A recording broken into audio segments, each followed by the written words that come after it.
네, 여러분 안녕하십니까. 디지털로 표현되는 모든 것을 알아보는 인포맥스티, 저는 오진석입니다. 안녕하세요. 이호석입니다. 네, 안녕하세요. 네. 최근에 미국 FTX 거래소 파산에 이어서 세계 최대 암호화폐 거래소 바이낸스에 대한 우려가 커지고 있습니다. 바이낸스가 현지 시간 12월 13일 달러 연동 스테이블 코인 USDC에 대한 인출을 잠시 중단했던 적이 있는데요.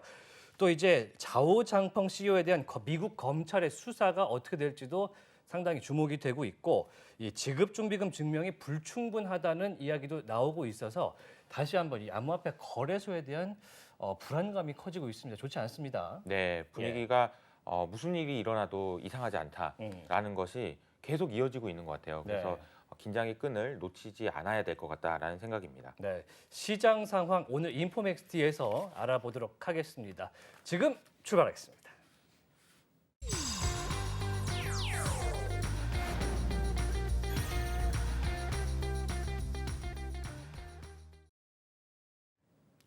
네, 차고 넘치는 정보의 홍수 속에서 균형 잡힌 전문가의 인사이트 만나보겠습니다. 인포맥스 인사이트인데요. 자, 오늘 만나볼 분은요, 크립토퀀트의 장병국 대표 만나보겠습니다. 안녕하세요. 안녕하세요. 네, 안녕하세요. 크립토컨트 공동대표 장병국입니다.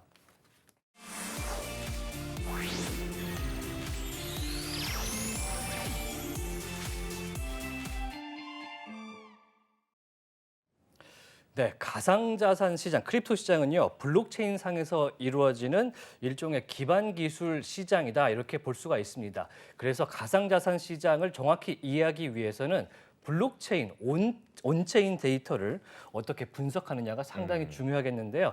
이 크립토퀀트, 오늘 장병국 대표와 함께 관련 이야기 나눠보겠습니다. 네, 크립토퀀트는 이제 FTX 파산 사태 당시에 세계에서 가장 많이 인용된 데이터 업체로 굉장히 유명했는데, 당시에 시장 상황이 굉장히 혼란스러웠습니다. 분위기 어땠습니까? 네. 당시에 저희 데이터가 많이 인용됐던 이유 중 한 가지가 예, FTX가 공식적으로 출금을 중단 공지를 내는 게 예, 11월 13일이었고요. 예, 11월 다만, 13일. 네. 그리고 저희는 이제 각 거래소별로 보유한 비트코인이나 가상자산의 양을 추적을 하고 있는데, FTX가 다른 거래소에 비해서 현저하게 적은 양을 보유를 하고 있었고, 약 11월 9일에 보유한 비트코인의 양이 11개 정도의 수치로 통계에 11개요? 나갔다. 네, 맞습니다. 11개면 얼마 안 되는 거 아니에요? 네, 그래서 일반적으로 다른 거래소 같은 경우는 몇십만 개에서 몇만 개 이상 최소한 보유를 하고 있는데, 예, 좀 많이 낮은 수치를 보이고 있어서 저희도 저희 고객들한테 좀 위험한 상황인 것 같다라는 거를 미리 말씀을 드렸고, 예. 4일 뒤에 공식적으로 이제 좀 파산 절차를 들어가면서 이런 데이터가 굉장히 중요하다는 거에 대해서 한 번 더 시장에서 인식하는 그런 계기가 좀 되었습니다. 네. 근데 그 숫자가 11개라고 말씀해 주셨는데 그 전에는 몇 개였어요? 그 전에는 약 12,000개 정도 수준에서 가지고 있었고요. 그리고 공식적으로 파산 절차가 진행되면서 감사보고서에서 나온 FTX에서 보유한 비트코인의 양이 1.1개, 약 1개 정도를 소유한 걸로 알려져 갖고 좀 충격을 좀 줬습니다. 그렇군요. 굉장히 세계 3위 거래소였는데 비트코인이 한 개밖에 없었다는 것 자체가 말이 충격적이네요. 되나 싶기도 한데, 네. 예, 그만큼 이제 크립토콘트에서 이제 데이터를 추적해서 블록체인에서 자금 흐름을 보는 것이 상당히 중요하겠습니다. 근데 궁금한 게 생겼는데 비트코인이 몇 개 있는지를 어떻게 알아요? 저희가 이제 암호화폐의 지갑 자체는 익명화되어 있지만, 네. 거래소 같은 경우는 입금과 출금이라는 그런 시스템이 있습니다. 네. 그래서 저희가 주기적으로 각 주요 거래소별로 소량을 입금해보고 이 자산이 어디로 이동하는지를 다 추적을 해보고 있고요.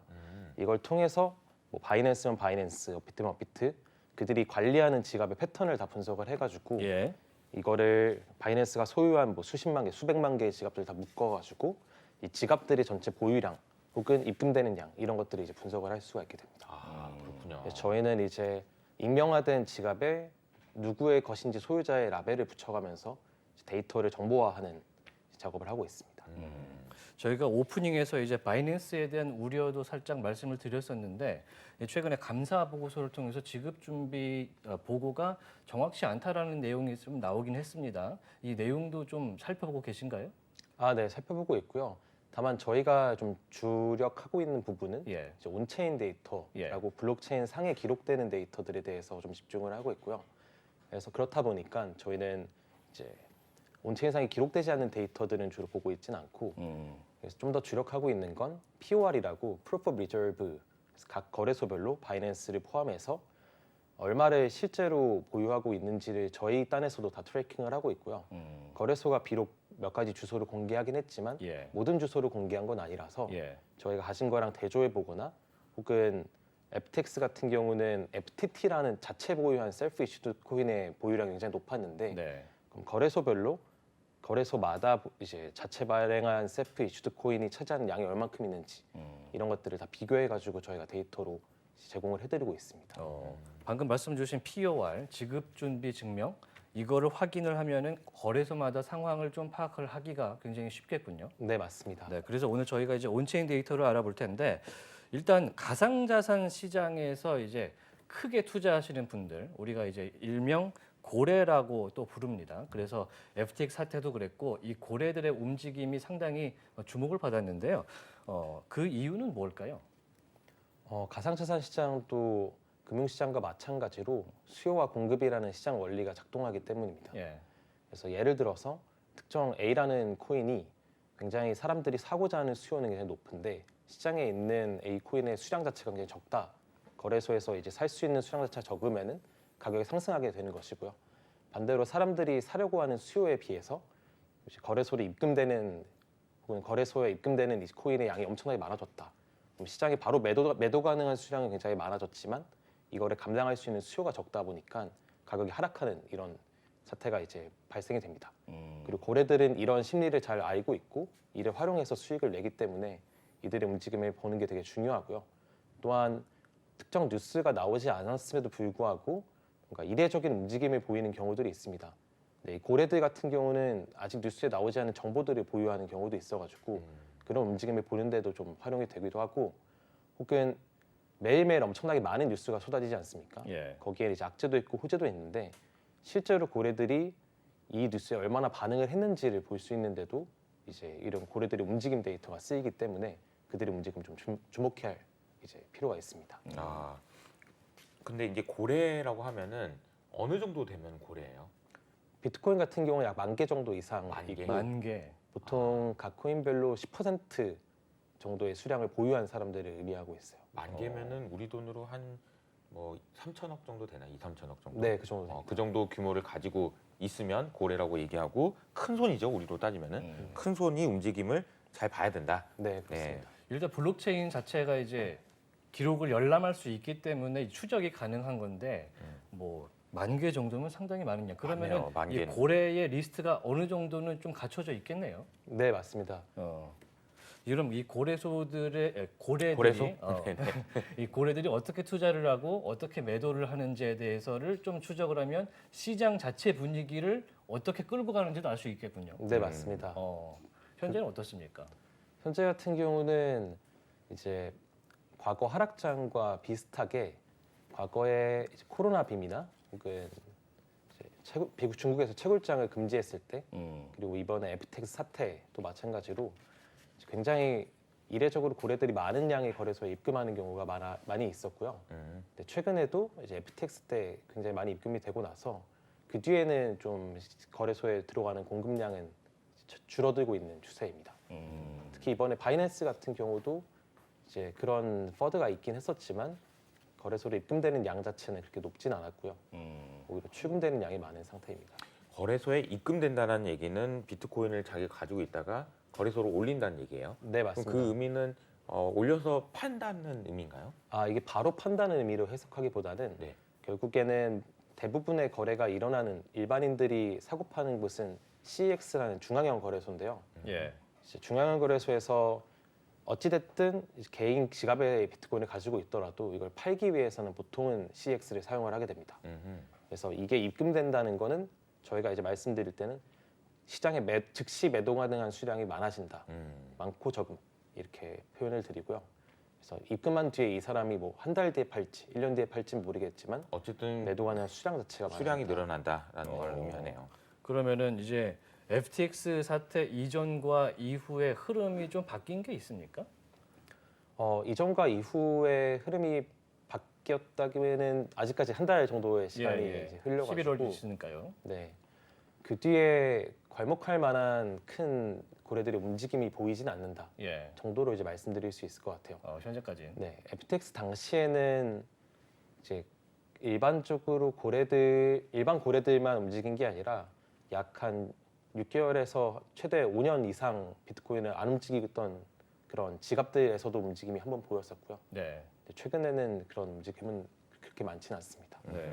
이 고래들이 이 코인을 어디로 움직이느냐에 따라서 자금 흐름과 이제 시장 가격 형성에 영향을 줄 것 같은데, 그러니까 비트코인 가격이라든지 이더리움 가격의 상승 하락에 영향을 분명히 줍니까? 어떻습니까? 네, 맞습니다. 아까 말씀드렸던 그 거래소의 입금량 같은 경우는 예. 언제 이제 주목을 받기 시작했냐면 처음 주목받았던 게 이제 코로나 시즌입니다. 그래서 이 데이터를 보시면은 2020년 중순에 한번 많은 증시가 폭락하면서 비트코인도 폭락을 했었는데요. 네, 자료가 준비되어 있군요. 네, 비트코인이 가격이 폭락하기 직전에 예. 평소에 들어오는 입금되는 거래소에 입금되는 양의 10배 정도 가까이 많은 양이 거래소로 입금되고 예. 그 뒤에 이제 폭락을 했었던 시점이 있었습니다. 이제 그 뒤에 이제 2021년 중반에도 중국의 채굴장을 이제 중지했을 때도 마찬가지의 패턴을 보였고요. 최근에 FTX도 마찬가지고 이런 식으로 좀 시장에 큰 블랙스완이 이제 발생했을 때 이런 것들이 미리 예측해 볼 수 있는데 계속해서 활용이 되고 있습니다. 네. 지금 보면은 영어로도 제목이 돼 있기 때문에 네, 조금 맞아요. 설명을 부탁드리면서 이 그래프가 의미하는 바를 한번 조금 자세하게 설명 부탁드리겠습니다. 네, 이 데이터 자체는 거래소로 입금되는 비트코인의 양을 나타낸 거고요. 예. 보라색이요. 네, 이 전체 색깔을 다 합치면은 이제 입금량을 나타내는 거고 각각 색깔이 무엇을 의미하냐면은 저희가 비트코인이 누구나 다 이제 볼 수 있는 분산형 원장이지 않습니까? 네. 그렇다 보니까 비트코인 각각이 얼만큼 동안 이동하지 않았는지에 대해서 저희가 알 수 있어요. 아하. 미이동이요. 네, 예. 그거를 이제 에이지라고 표현을 하고요. 아하. 그래서 지금 거래소에 입금된 게 예를 들어 가지고 하루 전까지도 거래소에서 움직였던 그 비트코인 10,000개가 입금된 거랑 5년 동안 한 번도 이동하지 않았던 비트코인이 입금된 거랑 시장에 미치는 영향 자체가 굉장히 다릅니다. 왜냐면 한 번도 팔리지 않았던 거 굉장히 오랫동안 그게 이제 시장에 신규 유입이 되는 거니까요. 네. 유통이. 그렇다 보니 이거를 에이지별로 구분할 필요가 좀 생겼습니다. 아. 이제 인플로우 자체, 이 거래소 입금량 자체가 굉장히 바이럴이 되다 보니까 이걸 좀 악용하는 고래들도 있었고요.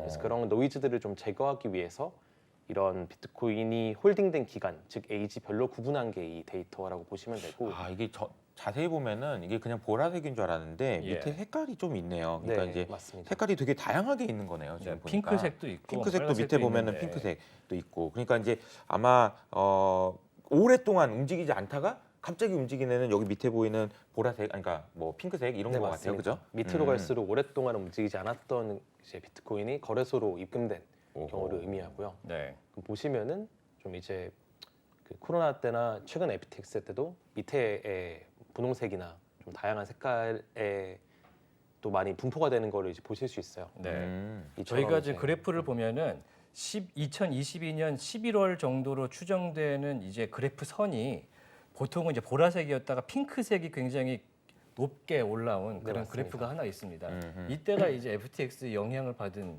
시기였던 맞습니다. 말씀이시죠? 그 스펜트 아웃풋이라는 건 그냥 이동 그냥 의미하면 되고. 음흠. 그렇군요. 네. 그래서 한국말로 풀어 설명하면은 비트코인 홀딩된 기간별로 이제 거래소에 입금된 양을 이제 나눠서 보겠다. 아. 이거를 그냥 스택으로 아니 보겠다. 비트코인에 나이가 있는지 몰랐어요. 예. 비트코인에 나이가 있군요. 그걸 에이지. 표현을 네. 에이지라고 해외에서는 그렇군요. 에이지라고 에이지라고 하는 그렇군요. 네. 네, 그러다 보니까 이제 미사용된 그런 뭐랄까 코인들 움직이지 않던 것들의 중요성이 상당히 커지겠군요. 네, 맞습니다. 네, 그걸 말하는 용어가 또 따로 있다는데 워낙에 이제 개념이 어렵다 보니까 UTXO라는 이제 용어가 또 있다 그래요. 네, 이거는 맞습니다. 어떤 건지 좀 보면 설명해 주시죠. UTXO라는 거는 쉽게 설명하면 이제 수표랑 비슷한 개념이라고 의미하면 수표요? 생각하면 되는데요.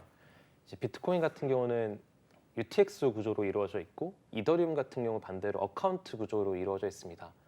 이 두 개를 그냥 비유를 해서 설명드리는 게 가장 이해하기 쉬울 것 같은데 이더리움 같은 경우는 저희가 일반적으로 사용할 때 은행 계좌들을 생각하면 돼요. 그럼 10,000원이 있으면은 뭐 50원으로 쪼개도 보내도 되고 1,000원으로 제가 친구한테 이제 보내도 되는데 이때 10,000원짜리가 수표가 아니라 뭐 한없이 작은 수량으로 나눠가지고 전송이 될 수가 있습니다. 예. 다만 비트코인 수표 같은 경우는 이제 제가 10,000원짜리 수표가 있으면은 이거를 1,000원만 주고 싶을 때는 이걸 찢어갖고 줄 수는 없지 않습니까? 예. 그래서 10,000원이라는 수표를 깨고 나서 그거를 이제 거슬러서 다른 수표를 받아야 되는데 비트코인도 마찬가지 구조입니다. 그래서 막 10BTC짜리 수표가 있고 뭐 100비트코인짜리 수표가 있는 구조이고요. 그래서 UTXO라는 건 그냥 수표 구조랑 이제 비슷한 구조라고 이제 생각을 하시면 됩니다. 예. 이제 사실 지금 저희가 이제 많은 그래프와 이제 내용을 들을 텐데 네. 조금 배우는 자세로 어려운 개념을 좀 설명 부탁드려야 되겠습니다. 지금 보면은 UTXO가 이제 어떤 의미를 갖는지 시장에서 가격과 이제 움직임에 대해서 어떤 영향을 주는지에 대해서 좀 여쭤보고 싶은데 이 UTXO의 숫자가 제가 이제 저희가 준비한 자료를 보니까 수가 줄고 있다 이런 얘기가 좀 나옵니다. 이제 UTXO 숫자 자체는 계속해서 증가를 해왔고요. 예. 다만 이제 지난달 대비해서 약 2% 정도가 하락한 정도의 굉장히 조그마한 수치의 변화가 있었고요. 다만 이제 UTXO의 숫자 자체보다도 더 중요한 거는 저희가 UTXO 각각의 크기라든지 뭐 각 홀딩된 기간들이 굉장히 중요합니다.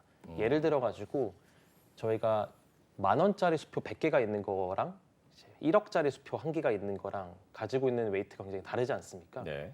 그래서 비트코인에서도 마찬가지로 UTXO의 개수가 얼마나 많냐 적냐보다도 UTXO 단위가 굉장히 큰 애들이 얼마나 오랫동안 이동하지 않고 축적되고 있냐 이런 데이터를 보는 게 굉장히 중요하고요. 그래서 예를 들어서 저 이제 화면에 보이시는 차트를 보시면은 예.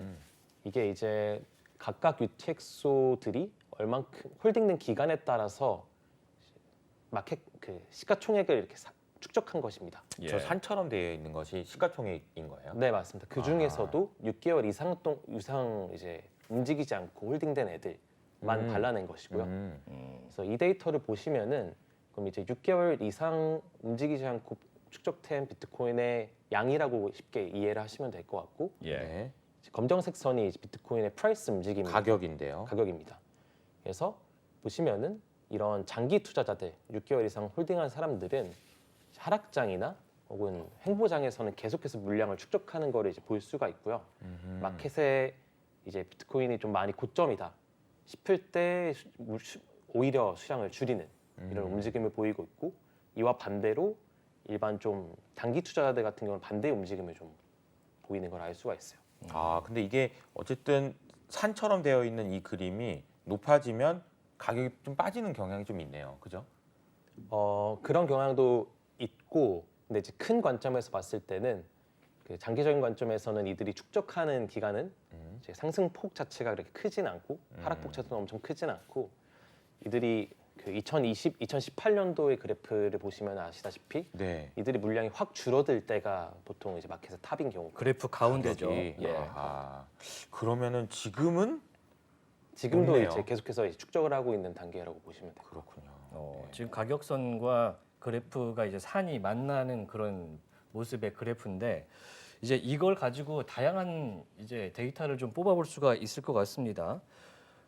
특히 뭐 채굴 관련된 이야기도 상당히 나오고 있는데 채굴 산업이 최근에 좋지가 않다 이런 얘기가 나오고, 그래서 채굴업자들이 갖고 있던 비트코인을 뭐 전부 매도하려고 한다 이런 얘기도 좀 기사화가 됐습니다. 최근에 난이도가 상당히 올라간 것 같은데 이거의 의미는 어떤 걸까요?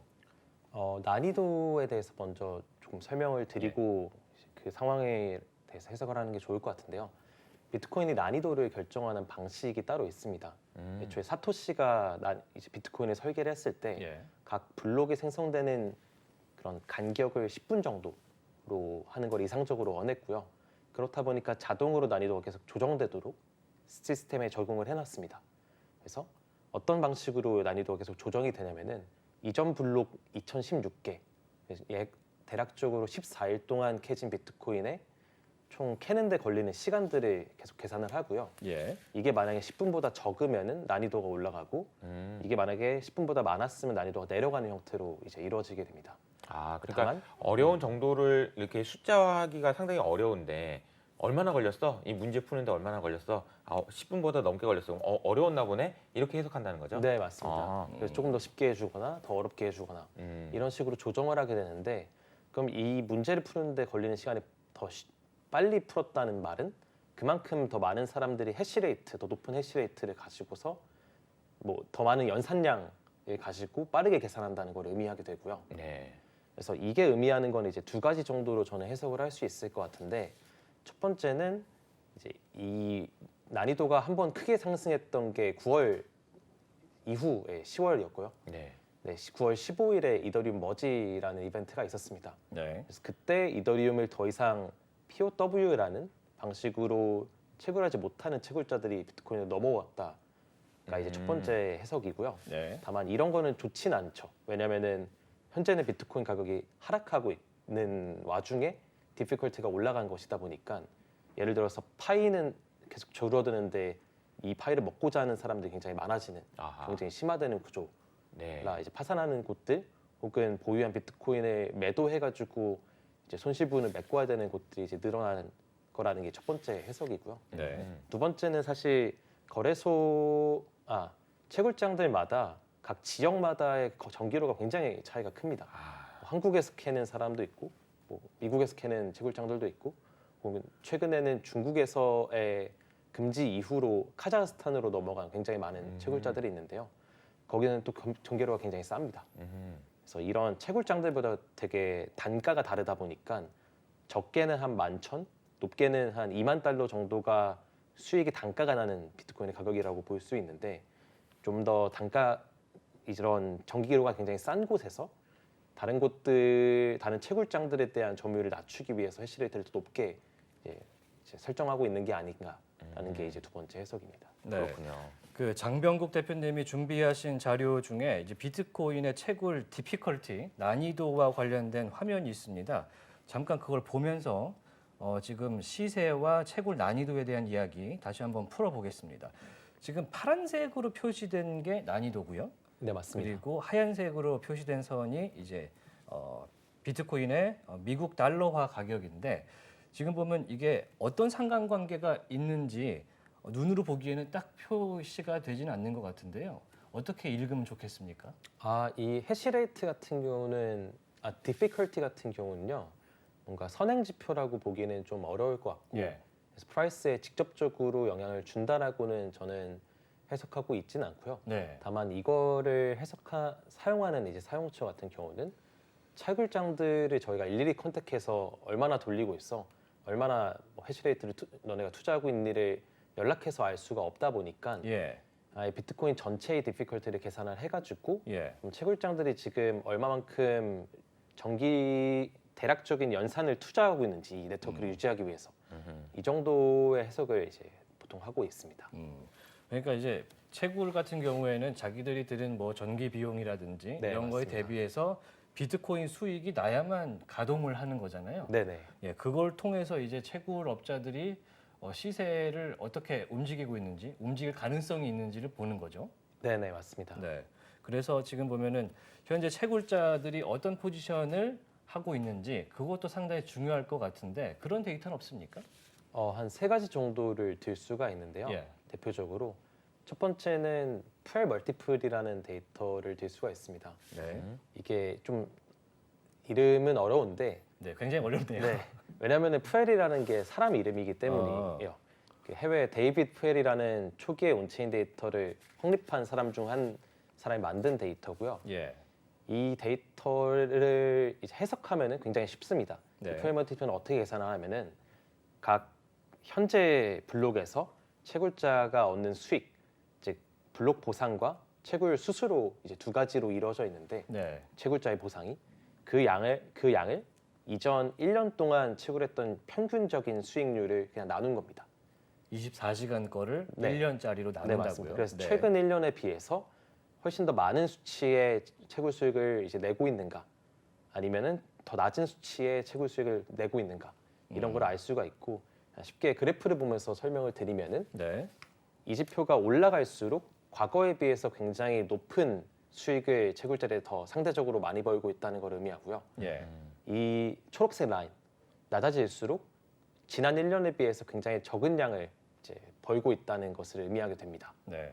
지금 1에서 양쪽으로 높아지기도 하고 마이너스로 가는 그런 이 그래프가 기준이 있고. 2를 기준으로 보는 거니까 네, 맞습니다. 평균이 1위인 것 같고요. 네, 그러니까 맞습니다. 그보다 더 높은지 낮은지를 볼 수 있는 것 같습니다. 그러니까 한 0.3 이하로는 잘 안 가는 것 같고 네, 한 그런 것 같네요. 네. 파란색이 퓨얼 멀티플이고 이제 검정색이 가격 네, 동향인데 맞습니다.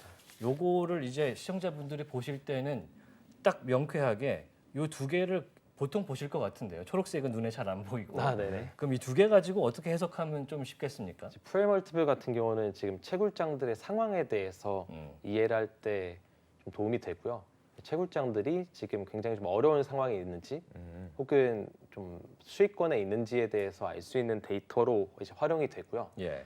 그럼 이제 굉장히 데이터를 보면은 0.3으로 점점 가까워지고 있는데 즉 지난 1년에 비해서 굉장히 낮은 수익률을 계속해서 보이고 있다는 것을 의미합니다. 예. 그럼 여기까지가 이제 여기서 할 수 있는 해석이고 이 뒤에 말씀드릴 지표 같은 경우는 이제 채굴장들이 각각 보유한 양에 대해서도 저희가 다 알 수가 있는데 네.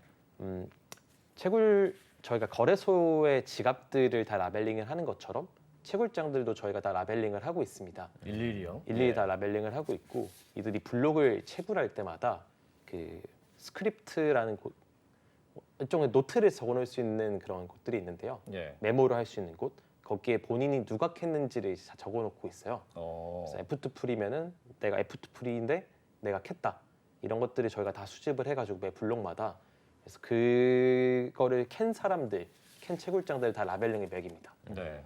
그렇게 되면 어떤 걸 알 수 있냐면은 각 채굴장들이 보유한 비트코인의 양에 대해서 알 수가 있고요.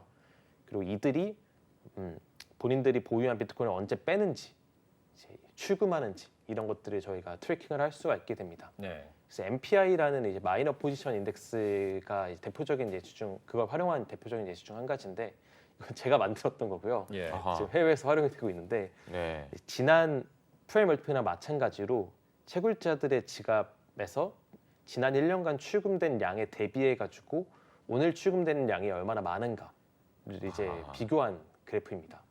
그래서 이게 수치가 높다면은 지금 실제로 채굴장들의 지갑에서 지난 1년 대비해서 많은 양이 빠져나가고 있다는 걸 의미하게 되고요. 그리고 채굴장들은 보통 이제 판매하는 방식이 OTC 방식이 대부분이고 거래소를 통해서 이제 판매하는 방식도 있긴 하지만 네. OTC 거래가 많다 보니까 채굴장 거래 지갑들에서 얼마만큼이 빠져나가는지를 아는 게 또 이제 그래서 중요합니다. 그러니까 일반 거래소를 쓰지 않고 장외 거래를 통해서 맞습니다. 블록 딜로 대량 매매를 하기 때문에 이제 추적을 함부로 하기가 쉽지 않은데 그걸 지금 데이터로 만드신다는 얘기죠. 네, 맞습니다. 네. 지금 마이너스 포지션 인덱스라는 MPI 자료를 보면요. 2021년 1월에 파란색 막대가 굉장히 높게 있고요. 그리고 2022년 올해 4월쯤에 파란색 막대가 역시 좀 길게 올라와 있는 모습을 볼 수가 있습니다. 최근에 12월에도 마찬가지고요. 이게 의미하는 건 또 뭔가요? 이런 것들이 의미하는 거는 이제 채굴장들이 더 이상 버티지 못하고 좀 블록딜 형태로든 혹은 거래소로 송금하는 형태로든 이들이 현금화를 지금 진행을 하고 있다는 것을 의미하고요. 프레임 멀티플 같은 경우는 상황에 대해서 알려줬다면은 이제 MPI 같은 경우는 실제 그들의 움직임에 대해서 이제 알려주는 지표라고 보시면 됩니다. 그럼 여기서 궁금해지는 게 최근에 이제 FTX가 11월쯤에 있었는데 사태가 그 이후나 그 이전에 채굴자들의 움직임이 변동이 좀 있는지 이런 것들이 상당히 이 플로우가 궁금해지거든요. 네네. 거기에 대한 데이터도 갖고 오셨죠? 네, 맞습니다. 예. 이 데이터의 이제 최근 쪽, 그러니까 2022년 줄라이 한 6월 정도 데이터를 봐도 이제 이전 데이터에서도 방금 보여드렸던 차트에서도 계속해서 올라가고 있고요. 그뿐만 아니라 그 거래소 마이너들이 바로 직접적으로 거래소로 보내는 양에 대해서 저희가 다 라벨링을 해놨기 때문에 이들의 움직임도 다 보일 수가 있습니다. 그렇군요.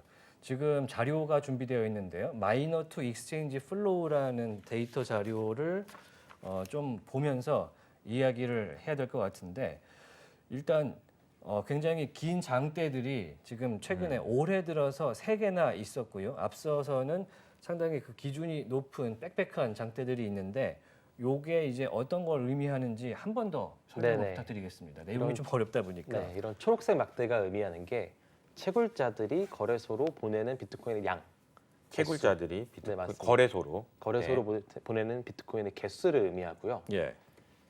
저희가 이제 라벨링을 채굴자들의 지갑도 알고 있고 거래소들의 지갑도 알고 있다 보니까 채굴자들 정확히 말하면 채굴자들의 지갑에서 거래소의 지갑으로 다이렉트로 입금되는 직접 바로 입금되는 양을 의미하게 됩니다.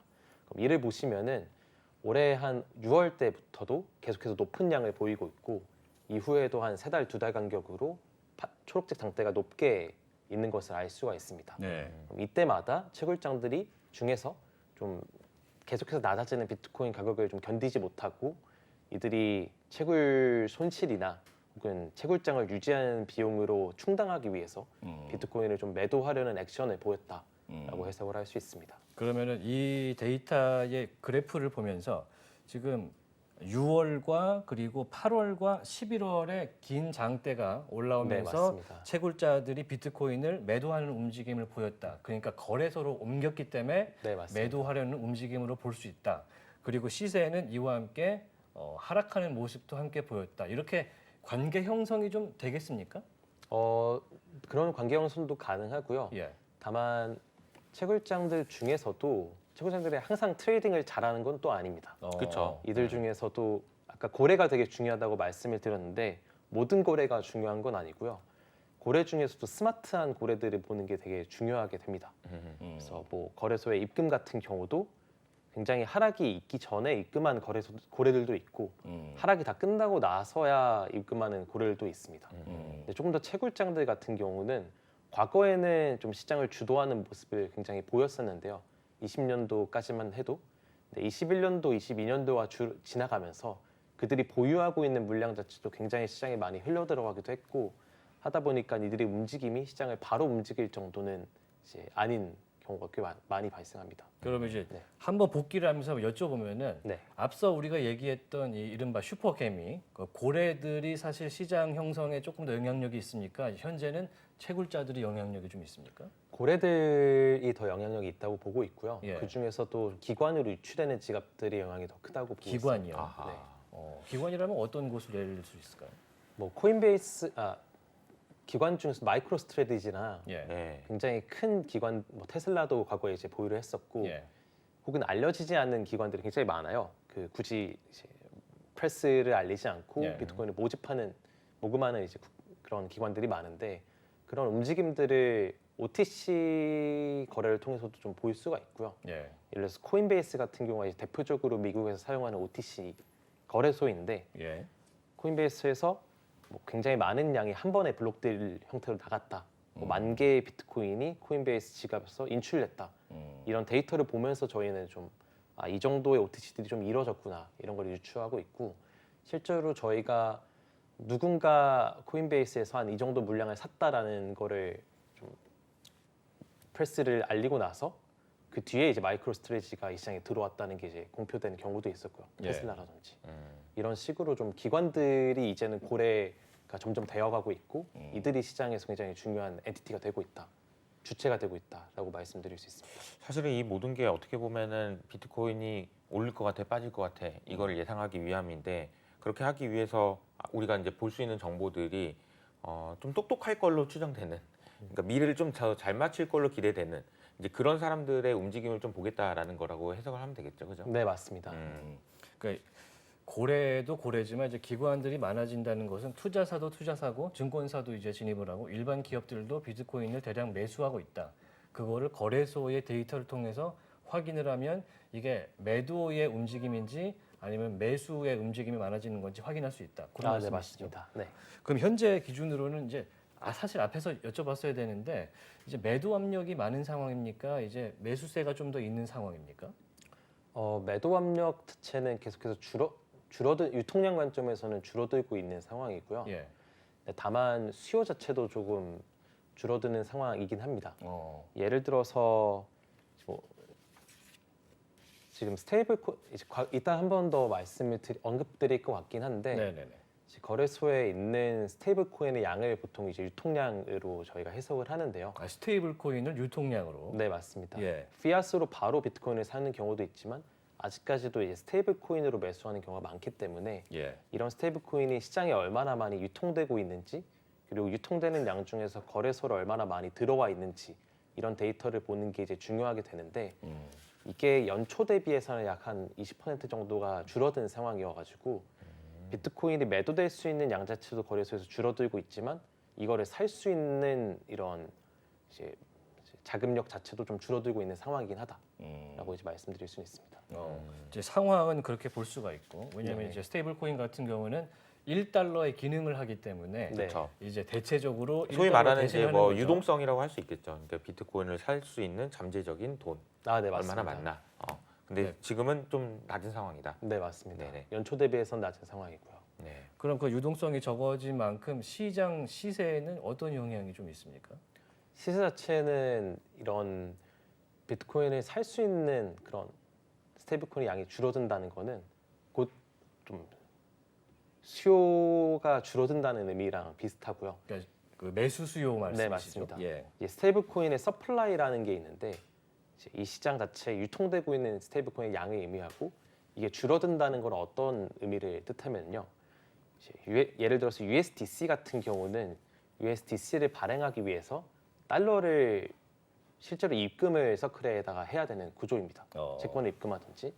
근데 이 스테이블 코인을 다시 반환하고 채권을 찾아가는 사람들 혹은 달러를 받아가는 사람들이 좀 더 많아졌다라고 이제 해석을 할 수가 있게 되고, 그렇다 보니까 이 시장에 들어와 있던 비트코인을 살 수 있었던 물량 자체가 시장에서 약 25%가 빠지다 보니 가격 자체도 그렇게 좋지 않은 영향을 주고 있습니다. 그 스테이블 코인 우리가 얘기를 한 김에 스테이블 코인 관련된 자료를 그냥 보면서 지금 시장 상황을 보는 게 좋겠습니다. 지금 준비하신 자료 중에 이제 토탈 서플라이, 그러니까 총 공급에 대한 자료가 있는 것 같은데 한번 띄워 주시면서 설명을 부탁드리는데, 2021년 1월, 그러니까 지난해 호황장 이후 지난해 초부터 상당히 높은 그래프를 그리면서 올라왔고 지금은 완만하게 떨어진 모습을 보이고 있습니다. 지금 화면 보시면은 올해 4월쯤에 이제 루나테라 사태가 발생하기 직전부터 이제 아래로 하방하는 곡선이 있는데, 요걸 어떻게 해석하면 좋을까요? 사실 이 유통량 자체가 줄어들었던 시점이 이제 미국에서 좀 강력한 금리 인상을 하면서부터였습니다. FOMC에서. 예. 금리 인상을 하면 결국에는 달러 투자를 하는 것보다도 안전자산인 채권에 투자하는 게 수익률이 더 보장이 되다 보니까 예. 이들이 달러를 다시 환전을 해서 좀 채권에 투자하는 경우, 장기 채권에 그런 움직임들이 보인다라고 해석을 할 수 있고요. 실제로 서클 같은 경우는 서클의 공식 지갑이 있습니다.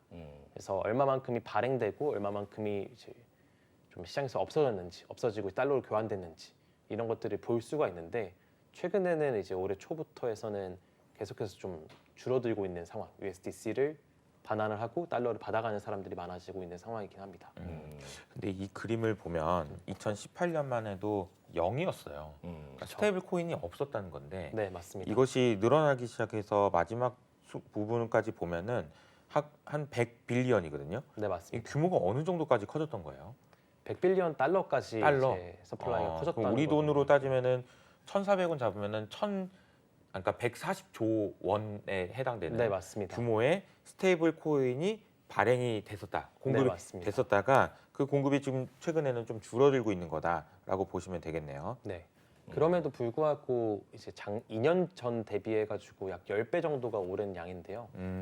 그렇다 보니까 이제 과거에 2년 동안 발행된 양에 비해서는 엄청나게 많은 양이 줄어들지는 않았지만 그쵸. 좀 감소하는 추세다. 최근에 줄어들긴 해도 이게 어떻게 보면은 우리가 흔히 말하는 달러를 그 비트코인을 살 수 있을 것으로 추정되는 스테이블 코인을 바꿔놓은 네, 것이라고 볼 수 맞습니다. 있잖아요. 그러니까 달러를 주고 이걸 받은 거니까 이렇게 발행이 된 양이 이렇게 많이 늘어났다가 최근에는 좀 진정되고 있다, 이렇게 해석을 하면 될 것 같네요. 네, 맞습니다.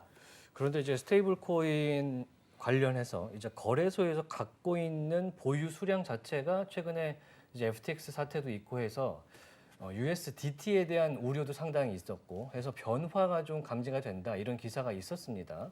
그 내용을 좀 보면서 설명을 해주시면 좋을 것 같은데 USDT 테더라 그러죠? 테더는 왜 FTX 때 문제가 됐었습니까? 테더가 FTX 때 이제 겹쳐가지고 문제가 됐다기보다는 예. USDT 자체는 계속해서 좀 공격을 받고 있는 상황이고요. 음. 지급 준비율 같은 백업 자산에 대해서 계속 증명을 하고 있는 상황이지만 예.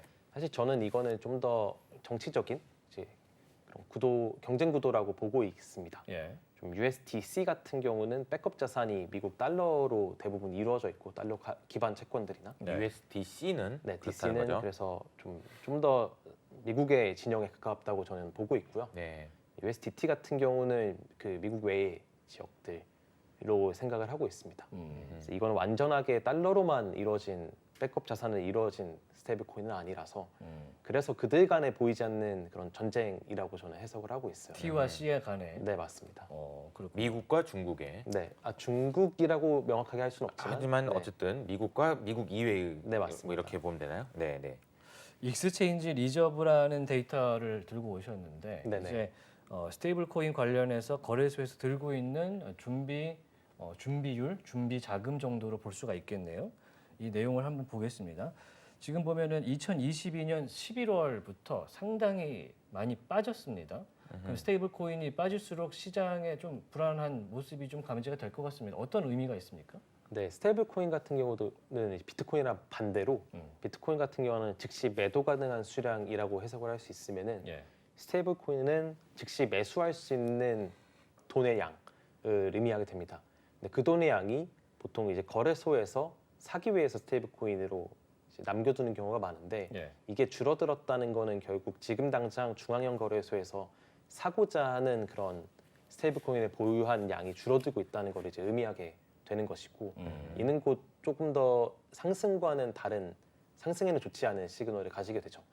다만 현재는 좀 특수한 상황인 거는 지금 FTX 이후로 좀 CEX에 대한 좀 불안함이 되게 증폭되는 상황이어가지고 CEX라고 하면 중앙형 거래소에 네. 대한 이제 불안함이 증폭되는 시기여가지고 이거를 개인 지갑으로 빼는 경우가 많아가지고 이들이 당장 뭐 매수를 하지 않기 위해서 뺐다라기보다도 좀 불안함에 거래소에서 추금 중단이 될 수 있다는 불안함 때문에 빼는 경우도 이제 많습니다. 이 보여주신 이 그림을 아까 예. 거랑 비교해 보면 아까는 방금 전에 보여준 전체 스테이블 코인은 한 100빌리언 네, 정도 맞습니다. 됐었고 그 중에 한 30% 정도가 거래소에 있는 것으로 네, 추정되는데 맞습니다.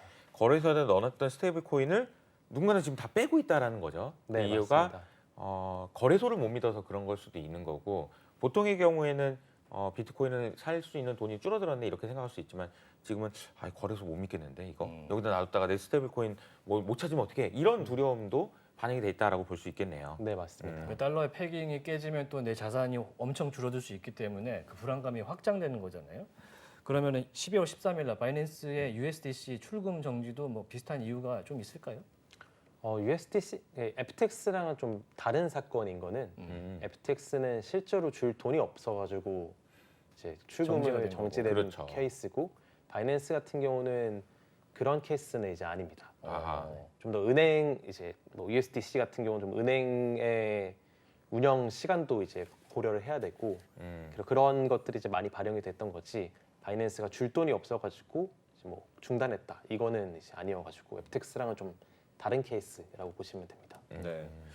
지금 이 타이밍에서 저희가 앞에서 얘기했던 내용들이 굉장히 좀 어려웠기 때문에 정리를 한번 해보겠습니다. 네, 근데 보시는 분들이 잘 따라오셨는지 잘 모르겠어요. 너무 좀 어려울 수도 있는데, 네. 근데 설명 너무 친절하게 잘해주셔가지고 저는 이해를 했습니다. 저는 못하고 있기 때문에 제가 정리를 한번 해보겠습니다. 네네네. 사실 저희가 이제 그래프 보는 법만 배워도 오늘 성공이다 이런 얘기를 그러니까요. 하고 시작을 했는데 채굴자들도 마찬가지고요. 이제 큰손 고래들도 마찬가지고 거래소로 이제 비트코인이나 크립토 자산을 옮기는 현상이 지금 일어나고 있고 이거를 이제 크립토 퀀트나 데이터 상에서는 매도를 위한 움직임이다 이렇게 읽고 있어서 가상자산 이 시세 전체적으로는 내려갈 가능성이 조금 더 있어 보인다. 저는 그렇게 읽혔거든요. 이렇게 이해하면 됩니까? 현재 그렇진 않고요. 현재는 아니다. 현재는 어. 아니고 과거에 크게 하락했던 시점들마다 방금 정확히 말씀하신 그런 히스토리가 다 있었고요. 움직임들이. 그리고 그게 최근에는 FTX 때 똑같은 일이 있었고 음. 그때 조금 더 장기 보유했던 사람들도 거래소에 입금하는 그런 패턴을 보였다. 네. 다만 그 뒤로는 바이낸스의 그런 좀 퍼드라든지 그런 것들이 있을 때 그들이 그 거래소에 크게 입금하거나 그런 액션은 있진 않았다. 그러니까 사실 저는 이제 FTX 사태가 일어났던 11월 조순과 현재의 시간대를 사실 비슷하게 느끼고 아, 있는데 크립토콘트가 만드는 데이터 입장에서는 그게 굉장히 차이가 있나 봅니다. 그렇군요. 맞습니다. 네, 그래서 지금은 그 분위기와는 조금 사뭇 다르다. 그래서 이제 저희가 크립토 시장이 어떻게 될지에 대해서도 얘기를 좀 해봐야 될 것 같습니다. 지금 거래소에 수많은 이제 암호화폐들을 또 추적을 하실 텐데 고래들뿐만 아니라 지금 상위 10개의 이제 크립토들의 흐름은 어땠는지 한번 여쭤보겠습니다. 우선 상관관계 코렐레이션을 말씀을 꼭 드려야 될 것 같은데 이제 뭐 도찌라든지 뭐 리플 같은 경우를 제외한 그들은 좀 특이한 그런 이슈들이 있으니까 이슈가 있죠. 예.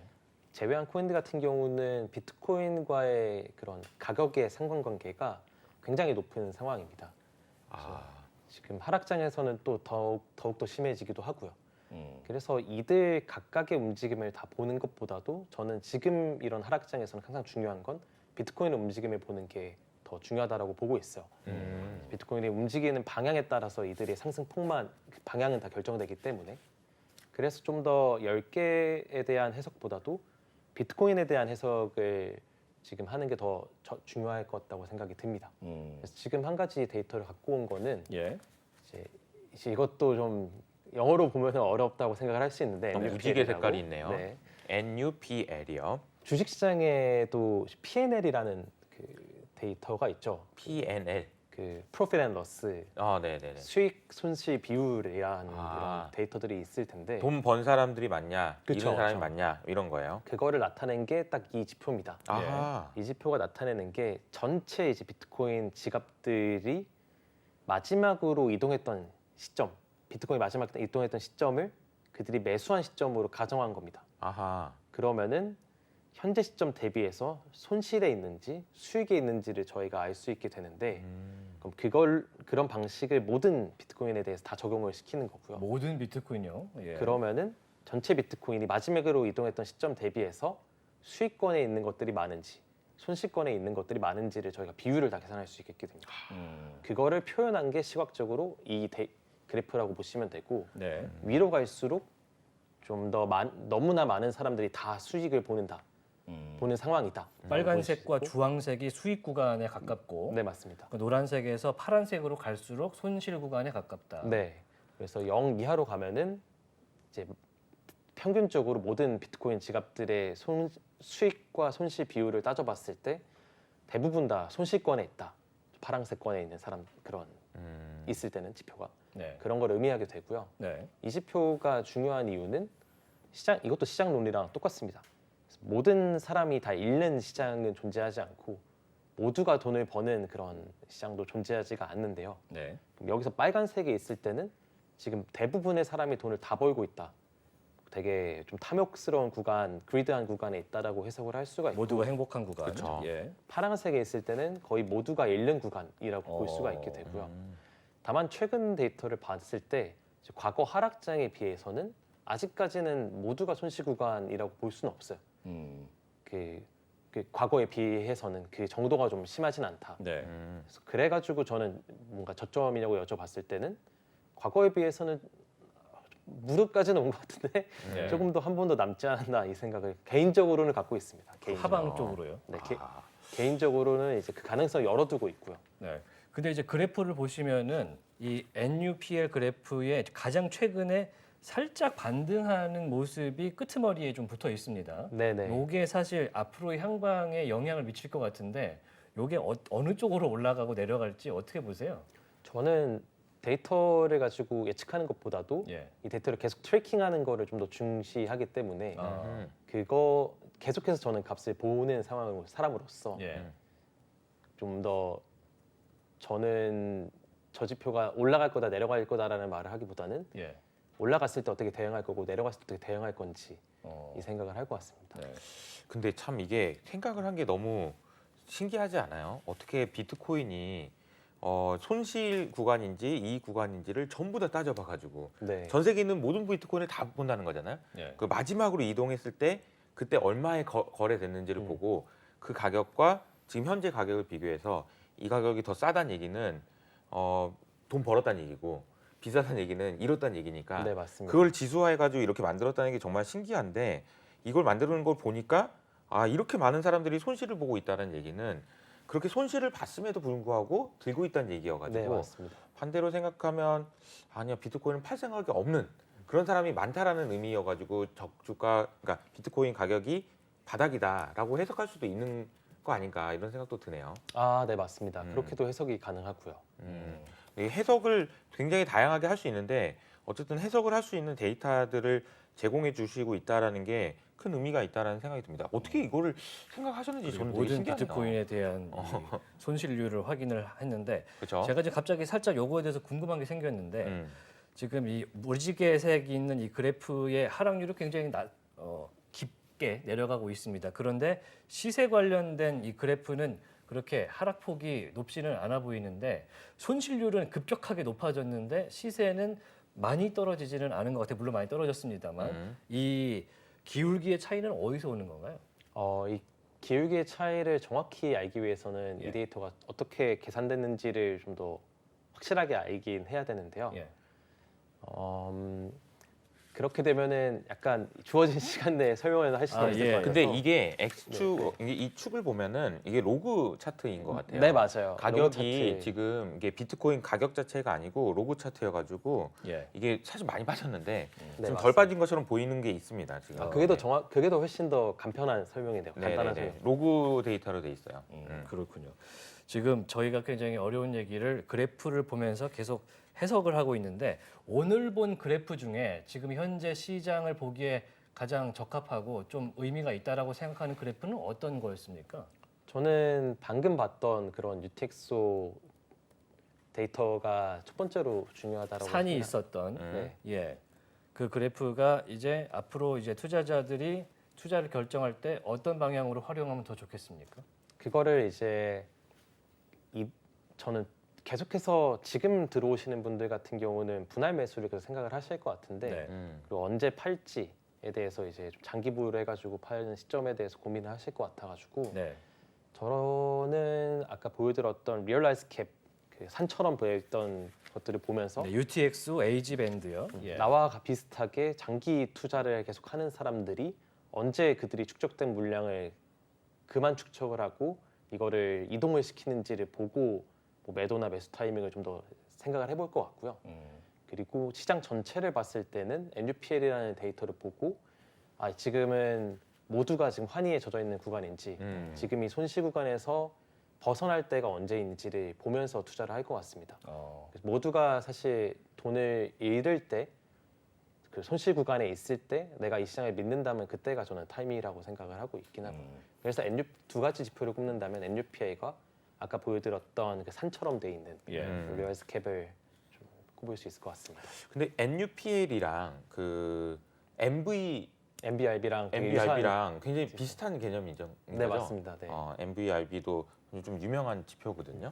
MBRB를 그냥 시각적으로 좀 더 잘 표현한 게 이제 NUPL이라고 NUPL이라고. 그러니까 좀 약간 좀 무지개 색깔도 있고 그래가지고 훨씬 더 잘 보이는 것 같아요. 그러니까 정리를 하자면 비트코인이 현재까지 얼마나 쌓여 있는지 적치되어 있는지 그 량을 보여주는 게 UTXO 그래프였고 그걸 보고 시장에서 지금 매도세나 매수세가 어느 쪽으로 가는지를 확인할 수 있고 그리고 아까 무지개 색깔의 그래프를 통해서 지금 시장 분위기가 어떻게 형성되고 있는지를 확인할 수 있다. 네, 맞습니다. 두 가지를 보면 좋을 것 같습니다. 근데 이런 지표들은 어디 가서 볼 수 있는 거예요? 저희가 지금 다 제공을 하고 있고요. 아, 크립토컨트라는 사이트에 들어오시면은 이 데이터들이 다 공개가 되어 있고요. 이게 데이터가 좀 어렵다 보니까 각각 데이터에 대한 해석이나 어떻게 활용해야 되는지 유스 케이스들을 다 좀 대시보드에 정리를 해놓고 좀 공개를 해둔 상태여가지고 네. 누구나 오셔서 좀 보실 수 있는 상황입니다. 그렇군요. 네. 자, 아마도 오늘의 마지막 질문이 될 것 같은데 현재 크립토 시장이 상당히 불안정한 그런 상황입니다. 외부적인 요인도 상당히 있고요. 뭐 연준의 입김에도 왔다 갔다가 큰데 지금 바닥입니까 무릎입니까? 어떤 형태로 지금 투자를 하면 좋겠습니까? 아, 저는 무릎 개인적인 의견은 무릎이라고 보고 있고요. 예. 다만 이 시장 FTX 때문에 이 시장 뭐 암호화폐 시장이 망했다 이렇게 생각하시는 분들도 있는데 예. 제가 좀 강조하고 싶은 부분은 사실 FTX의 사태는 FTX 사태는 좀 더 그런 중앙형 서비스의 문제점이 한 번 더 부각됐다라고 저는 생각이 들고요. FTX 사태가 있을 때 뭐 유니스왑이라든지 예. 컴파운드라든지 이런 암호화폐 코드가 멈춘 것은 전혀 아닙니다. 야. 컴파운드에서 대출이 안 됐다든지. 그래서 암호화폐는 정상적으로 돌아가고 있으나 이거를 운영하는 중앙형 주체들의 그런 좀 부실한 관리 중앙형 거래소의 관리. 문제라고 저는 생각이 네. 들고 내년 1분기, 2분기에 이제 EDXM이라는 스타델이나 해외 미국에 있는 주요 증권 금융사, 전통 예. 금융사에서 주도로 하는 거래소들이 이제 나오게 되는데요. 예. 아, 그러면서 이 시장 자체가 조금 더 전통기관 주도의 스마트 머니가 들어오면서 저는 안정화가 될 거라고는 보고 있습니다. 근데 결국은 사실 이제 여러 가지 비트코인 가격을 놓고 전망을 할 수 있는데 결국은 새로운 돈이 들어와야 되는 네, 거고 맞습니다. 그렇게 하기 위해서는 제일 중요한 건 사실 어떻게 보면 금리가 여기 너무 높으면 사실 이쪽이 더 좋잖아요. 네. 여기보다는. 그래서 안 넘어오는 게 하나 있는데 말씀하신 대로 뭔가 새로운 변화들이 생기고 새로운 돈들이 들어올 수 있는 구조가 되면 또 바닥을 잡을 수 있지 않나 이런 생각도 드네요. 네.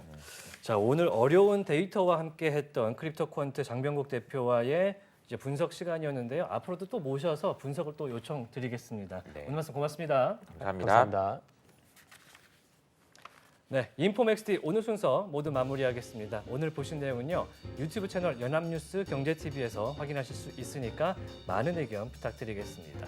저희는 다음 이 시간에 돌아오겠습니다. 함께해 주신 여러분 고맙습니다. 안녕.